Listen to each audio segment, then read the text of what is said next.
It's a long way to the wastewater treatment recycling plant. It's a long, long way to go. It's a long way to the wastewater treatment recycling plant. It's a long, long way to go.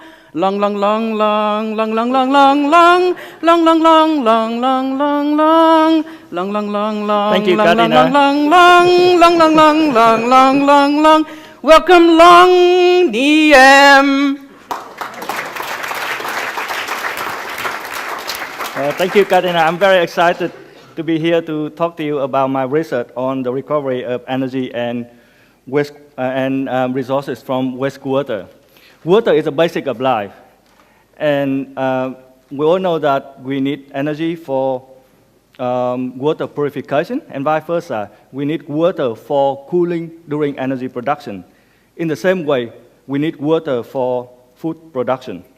And the relationship between water, energy, and food can go beyond this simple relationship. To illustrate the point, if we look at wastewater, obviously the value of wastewater is mostly in clean water, which is about 88%. Then we have 6% in embedded energy. Most of it is actually in embedded chemical energy, which we can recover. 4% in ammonia, which is an important fertilizer. 2% in phosphorus, which is another very important fertilizer. And if we look a bit further, we are mining phosphorus from a quarry somewhere in Morocco. Then we use the phosphorus as fertilizer for agricultural production to produce food to put on our table. Most of that phosphorus eventually end up in wastewater, then go to the ocean. This one-way movement of phosphorus is presenting a threat to our food security. And we now all know that in the next decade or so, we will reach phosphorus peak. And by the middle of this century, we are at the risk of running out of phosphorus altogether.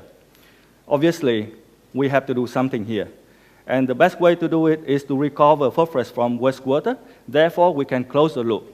Therefore, we can ensure the availability of phosphorus for our future generation. And if we look at the non-water resources that we have in wastewater, 12% in value, but in volume, it actually accounts for less than 0.5%. So it's actually a very small volume. We have a great opportunity here. And over the last 10 years or so, my research has focused mostly on water conservation, on seawater desalination, as well as water recycling, converting wastewater into potable drinking water. Now we can secure a reliable water supply independent of the hydrological cycle. The next challenge is, can we continue to do so with the constraint of climate change? Can we continue to do so without wasting any resources? Now, both the environmental engineer would say, yes, we can. If we take the solid content, which is only less than 0.5% in volume, which we call sewage sludge, we put it into an anaerobic digester. Then we can produce biogas. And in front of me, I have a bag of biogas here. And that biogas can be fed into a coal generator. And from that coal generator, we can then produce electricity and heat. Now the heat can be fed back into the process, while electricity, we can then feed it into the plant, or we can actually feed it into the grid.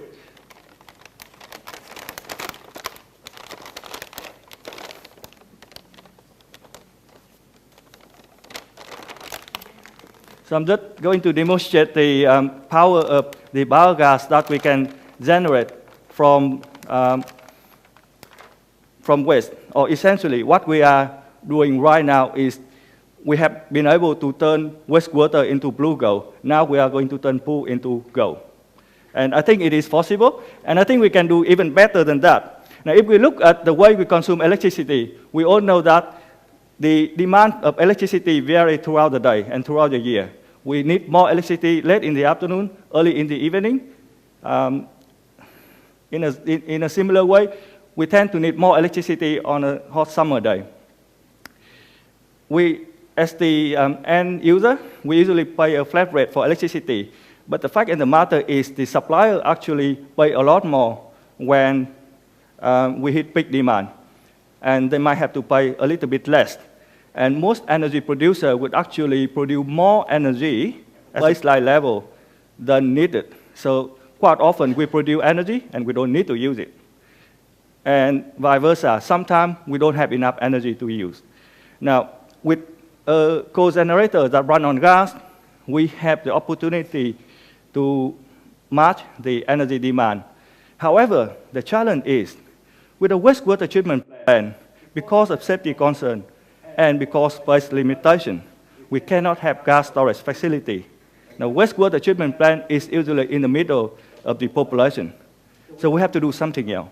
And the solution is, if we cannot have storage facility, then we can manipulate the supply of biogas so that we can match the demand of electricity. So over the last 12 months or so, I've been screening a number of organic waste products.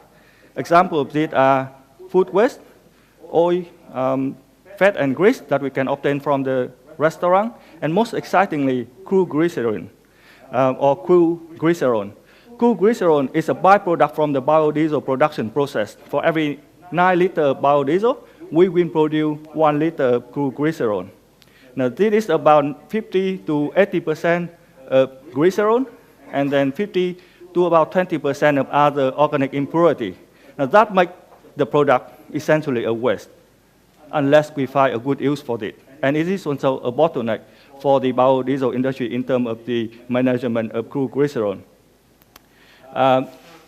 Recently, we have done some laboratory experiments, computer simulation, as well as pilot scale validation. And we have been able to demonstrate that we can intermittently inject glycerol into the anaerobic digester to manipulate the supply of biogas, and therefore to match the production or to match the energy demand. Moving to another idea. One, we have digested the sludge. We can then dewater the sludge. We obtain what we call biosolid. Now that biosolid we can send to the farmer for land application. The liquid we obtain from the watering process is what we concentrate. It is actually very rich in ammonia and phosphorus. But the concentration is not enough so that we can obtain ammonia and phosphorus in terms of precipitate. In other words, it's not high enough so that ammonia and phosphorus will precipitate and therefore drop out of the solution. Here, we use 2 membrane-based processes. The first one is forward osmosis, and the second one is membrane distillation. In forward osmosis, we use a semi-permeable membrane. We have the feed water, in this case, our sludge sachet, and then the membrane, and then a draw solution that have high concentration of magnesium chloride. The magnesium chloride concentration have a high osmotic potential, drawing water through the membrane. Therefore, we can concentrate the sludge sachet. Ammonia, phosphorus, and magnesium automatically precipitate and drop out of the solution. Then we use membrane distillation to recover the draw solute, in this case magnesium chloride, and to extract clean water out of the draw solution. We use a microporous but hydrophobic membrane for membrane distillation. We heat the feed solution slightly to increase the vapor pressure. Water in vapor form can then be transported through the membrane. When it gets to the other side, it is condensed and we get clean distillate, or very, very clean water. The water in liquid form will be held back because of the surface tension, and salt cannot evaporate and therefore cannot be transported through the membrane. There's no external driving force into the forward osmosis process. The driving force into the membrane distillation process is essentially heat. And heat is something we have in plenty because we have a co-generator that produces electricity and heat. The combination of forward osmosis and membrane distillation together allow us to have a continuous process where we can extract ammonia and phosphorus using very, very little energy. We published the development of this process in Environmental Science and Technology a few months ago, And immediately after its publication, the article will feature in Chemical Engineering News in the US, and it has been reprinted by several other media outlets in Australia as well. I should also note that our work previously on using cool glycerol to manipulate the production of biogas were also published. It's actually published about 4 weeks ago, very recently. And right now, Sydney Water, our industry partner, is implementing that concept at the Bondi wastewater treatment plant. So we are quite confident that we can develop some good ideas. Our industry partner have the capacity to take our idea on board, but now we realize that we need to help as well. And here I'm going to give you 2 examples. If we are later going to feed food waste into the process, we need everyone to chip in, everyone to start sorting and separating food waste at the household level, remove the plastic, remove all other non-biodegradable products. In another example, at the moment, Sydney Water, as a water utility, they don't have a license to do solid waste and food waste management. We have to change the regulation framework. Therefore, we need to support so that change can be done and good idea can be taken on board. Thank you very much.